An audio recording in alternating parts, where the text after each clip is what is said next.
नमस्कार बच्चों। आज हम कक्षा 7वीं के व्याकरण पाठ से दूसरा पाठ पढ़ने जा रहे हैं, जो कि है वर्ण विचार। आज हम वर्णों पर विचार करेंगे।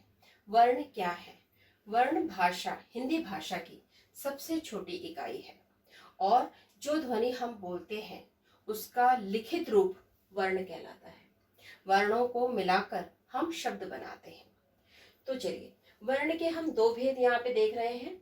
पहला है स्वर और दूसरा है व्यंजन। स्वर वे होते हैं जो बिना किसी सहायता के बोले जाते हैं और व्यंजन स्वरों की सहायता से ही बोले जाते हैं। स्वरों की मात्राओं के चिन्ह होते हैं, जबकि व्यंजन अपने मूल रूप में आते हैं। स्वर भी ऐसे होते हैं, स्वरों का भी प्रयोग हम कई जगह ऐसे करते हैं जिनमें मूल रूप से स्वर आते हैं। जैसे कि हम उदाहरण ले लें, जैसे आओ। आप देखिए यहाँ पे आ भी स्वर है, ओ भी स्वर है और इन दोनों अपने मूल रूप में आए हैं। लेकिन अगर हम इनकी मात्रा का चिन्ह देखें तो आ का जो है वो इस तरह से आएगा और ओ की है जो मात्रा वो इस तरह से आएगी। इसको हम मात्रा चिन्ह कहते हैं।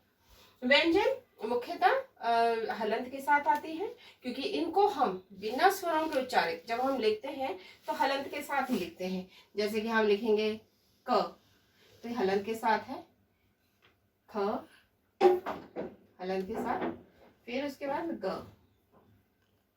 तो इस प्रकार से सारे व्यंजन हम हलंत लगाकर ही लिखेंगे, क्योंकि ये बिना स्वरों के ही लिखे जाते हैं। और जब भी हम इनका उच्चारण करेंगे तो उसके साथ स्वरों का होना आवश्यक है। जैसे अभी मैं प्रयोग करूं, बोलूं क, तो आपने देखा क अ का साउंड आ रहा है, स्वर आ रहा है पीछे, तो उसको हम बल्कि बिना स्वरों के आप उच्चारण, व्यंजनों का उच्चारण नहीं कर सकते। अगला हम देखते हैं संयुक्त व्यंजन।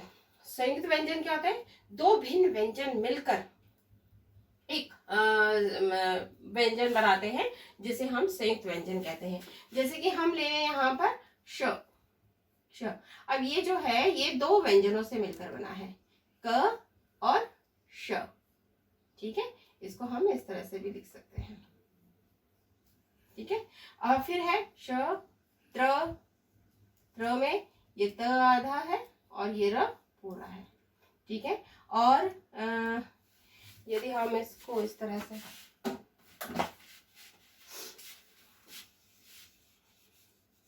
हम दो ही व्यंजनों को मिलाकर बता रहे हैं आपको।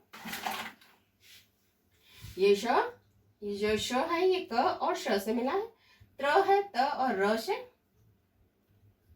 य जो है वो ज और य से मिलकर बना है। अब आप देखिए इसमें ये ग, हम इसको ग बोल रहे हैं, है ना, जबकि इसका जो हम संयुक्त दो व्यंजन है ज और य, है ना, ग तो कहीं नहीं आया है। लेकिन यही है कि यहाँ पर आपको बताना चाहूंगी मैं कि नॉर्थ में, उत्तर भारत में देखा जाए तो उसका प्रयोग ग से ग होता है ना, ग से किया जाता है। लेकिन अब दक्षिण में आप चले जाएं तो उसको ज का साउंड आता है, ज। वहां जैसे हम यहाँ पर बोलते हैं विज्ञान, तो विज्ञान शुद्ध रूप नहीं है। दक्षिण में आप चले जाइए, महाराष्ट्र चले जाइए, वहां से नीचे जितने भी आप स्टेट जाएंगे तो वहां पर विज्ञान बोला जाता है, विज्ञान।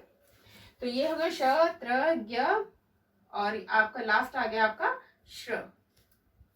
ये है आपका श और र, श्र।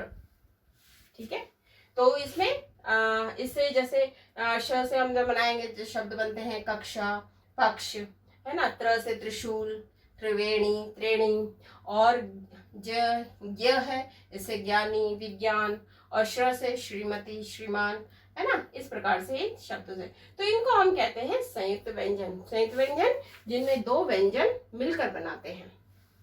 चलिए नेक्स्ट हम देखते हैं द्वित्व व्यंजन। द्वित्व व्यंजन में एक व्यंजन, जो व्यंजन है वो अपने ही समान दूसरे व्यंजन से जब मिलता है तो हम उसे द्वित्व व्यंजन कहते हैं। द्वित्व व्यंजन का जैसे हम यहाँ पे उदाहरण ले लें, जैसे हम ले सकते हैं आधा, ये है एक अब देखिए, ये है एक व्यंजन और ये है दूसरा व्यंजन। जब ये दो व्यंजन आपस में मिलते हैं तो इस प्रकार से साउंड करते हैं। ये तो इससे शब्द बन गया जैसे मम्मी, है ना, चम्मच। जैसे ये है आधा त और पूरा त, तो इससे बन गया जैसे पत्ता। तो इसको हम जब एक समान दो व्यंजन ध्वनि आते हैं तो उसको हम कहते हैं द्वित व्यंजन। नेक्स्ट है मात्रा। मात्रा मैं आपको बता ही चुकी हूँ। जैसे ये स्वरों की है, स्वर अपने रूप में आते हैं, लेकिन स्वरों की ज्यादातर मात्राओं का ही प्रयोग किया जाता है, उन्हें हम कहते हैं मात्राएं। नेक्स्ट है हमारा आगत स्वर। आगत स्वर कौन से? वो स्वर, ये तो हमारे हैं स्वर, इनको हम हिंदी में हमारे 11 स्वर माने जाते हैं, लेकिन हमने 2-3 स्वर हमने बाहर से लिए, दूसरी अन्य भाषाओं से, जो कि जरूरत पड़ी हमें। जैसे हम उर्दू का है, उर्दू का स्वर हमने लिया ज हमारे यहाँ बोला जाता है, लेकिन उर्दू में बोलता जाता है जमीर, जमीन। एक आता है फ, ये फ, ये भी है, ठीक है, ये भी उर्दू का ही शब्द है। और दूसरा हमने लिया इंग्लिश का, अंग्रेजी का स्वर लिया हमने ओ। का प्रयोग कहाँ देखा होगा आपने? जैसे आपने देखा होगा डॉल, है ना, अंग्रेजी शब्द है डॉल, लेकिन अगर हम हिंदी में इसको इस तरह से प्रयोग करें, ओ के लिए प्रयोग करें, तो ये बन जाएगा, हिंदी का उच्चारण बनेगा डोल, जबकि ये डोल नहीं होता है। तो इस ओ के लिए हमने एक नया स्वर दिया ओ, तो इसलिए ये ना लिखकर हम लिखेंगे डॉल। ऑल का साउंड आता है, जैसे आता है डॉक्टर, है ना, तो इसको हम अगर हम हिंदी का ओ का प्रयोग करेंगे तो बनेगा डॉक्टर, जबकि हमें ओ का प्रयोग करना है, तो ये आपका होगा डॉक्टर। ठीक है बच्चों, तो हमने आगत स्वर हमारे 3 है, ज, फ और आ। नेक्स्ट चलते हैं अनुस्वार। अनुस्वार वे स्वर है जो नाक से बोले जाते हैं। इनका जो साउंड आता है, जो ध्वनि आती है, वो नाक से आती है, ठीक है। जैसे अनुस्वार में हम लिखते हैं मंद, है ना, मंद, न से नाक से स्वर्ण आता है। जैसे हम लिखें नंद, है ना, तो ये आपका अनुनासिक। इसमें अनुस्वार में केवल आपकी बिंदी आएगी। अनुनासिक में आता है चंद्र बिंदु, और ये जो ध्वनि निकलती है वो हमारे नाक और मुंह से, दोनों से ही निकलती है। जैसे हम लिखे चांद, है ना, चांद, तो चांद में आप देखो चंद्र बिंदु आता है, चांद, चांद, गले से भी निकल रहा है और नाक से भी निकल रहा है, तो चांद। और भी बहुत सारे इसके साथ शब्द है। विसर्ग, विसर्ग का जो चिन्ह है वो इस प्रकार से है, और इसकी जो ध्वनि है वो ह के रूप में आती है, ह। जैसे हम कहें प्रातः, ठीक है, तो प्रातः को हम ऐसे लिखेंगे प्रातः।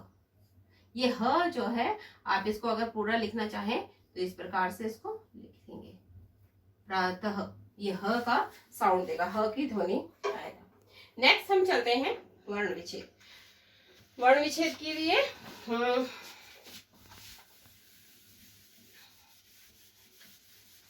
वर्ण विच्छेद में होता है कि आप वर्णों को अलग करते हैं, ठीक है, वर्णों को हम बिल्कुल अलग अलग लिखते हैं कि वर्ण में क्या क्या है, कौन से व्यंजन है और कौन से स्वर है। वर्ण विच्छेद में, वर्णों में विच्छेद में अलग करना। जैसे हम पहले इसका एग्जांपल ले ले, आगत जैसे ले लेते हैं हम आसमान, ठीक है। अब हमें वर्ण विच्छेद करना है, तो क्या आएगा, आ।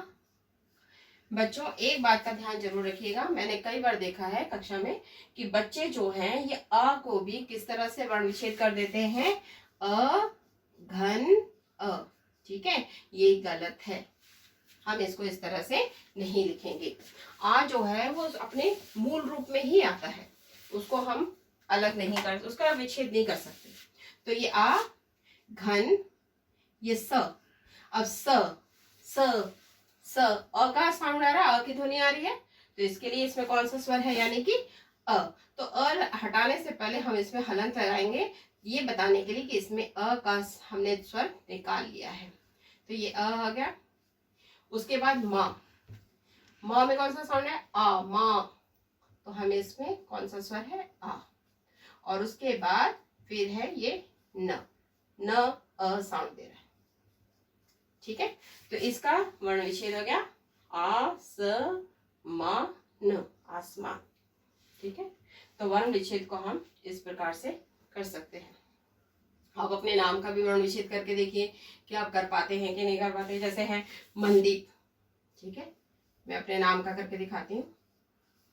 ये है मनदीप, तो इसमें आएगा आपका म अ न अ द। अब इसमें कौन सी मात्रा है? ये दीर्घ ई है, दीर्घ ई। तो हम इसको इस प्रकार से लिखेंगे, दीर्घ ई, देन घन प, और ये आ गया आपका अ। ठीक है बच्चों, तो ये आपको समझ में आया। इस वर्ण विच्छेद हमारा अंतिम उपविषय था, तो वो हमने बता दिया आपको। ठीक है, और कोई भी इस विषय से संबंधित कोई भी संदेह हो तो आप मुझसे पूछ सकते हैं।